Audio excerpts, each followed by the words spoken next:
Bonjour à tous, je suis Clara Delcroix, j'ai 18 ans. Je suis actuellement étudiante à l'Académie ESJ Lille, qui est une formation post-bac, un double cursus où j'ai à la fois des cours à l'École supérieure de journalisme de Lille et en même temps je prépare une licence en économie et gestion à l'université. En parallèle, j'ai diverses activités. Alors premièrement, je suis blogueuse sur la plateforme de blogueurs francophones de RFI qui se nomme Mondoblog. Mon blog c'est Pure Génération Z. Depuis peu, j'ai commencé à réaliser des vidéos pour les Haut-Parleurs, qui est un regroupement de reporters francophones de TV5 Monde. Et ensuite, avec mon père et ma sœur, je tiens un blog de cuisine qui s'intitule La cuisine de Mémé Monique. Et donc ça s'accompagne de toute une présence en ligne sur les réseaux médias sociaux, donc Facebook, Twitter, Instagram, Pinterest, Twitter, etc. Et toujours avec mon père et ma sœur, toutes les 2 semaines, nous réalisons une web émission sur la génération Z. Donc, pour en revenir à Mondoblog, qui est le sujet de cette vidéo, qu'est-ce que ça m'a apporté ? Mondoblog, alors c'est un peu stupide, mais c'est juste au niveau de la géographie. J'ai toujours été très nulle en géographie, et grâce à Mondoblog, maintenant je sais à peu près situer les différents pays d'Afrique. Et surtout, c'est quand on me dit telle ou telle ville, qui sont en général des capitales, je sais les associer ou des capitales ou des grosses villes des différents pays, j'arrive à les associer rapidement avec le pays qui correspond. Donc ça, c'est plutôt pratique.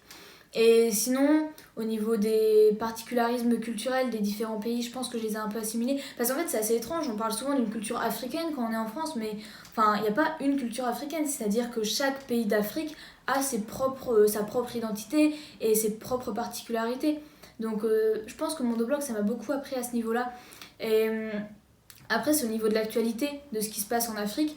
C'est-à-dire qu'avant, j'étais pas très au courant de ce qui se passait en Afrique, sauf gros événements où ça, on le voyait passer, quoi.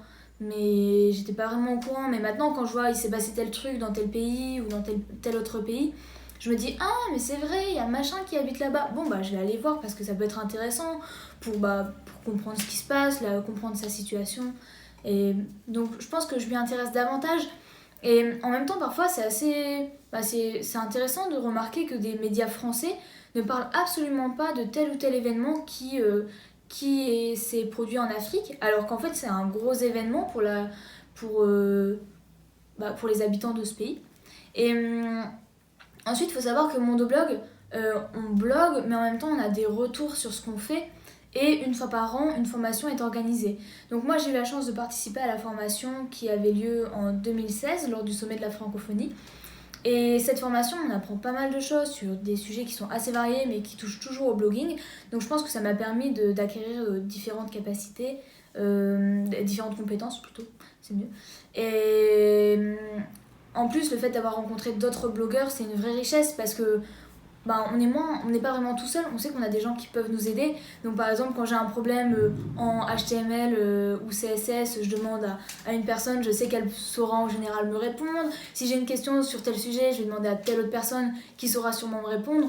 Et ça, c'est une vraie richesse parce que c'est pas du blogging où on est tout seul dans son coin, mais c'est vraiment de l'entraide et on apprend tous les jours, quoi. Et donc du 20 au 25 avril a lieu le festival Sahel Hip Hop et Musique du Monde. Et juste un jour avant, donc le 19 avril, c'est le forum Mondoblog Afrique, auquel j'espère que vous assisterez nombreux. À bientôt!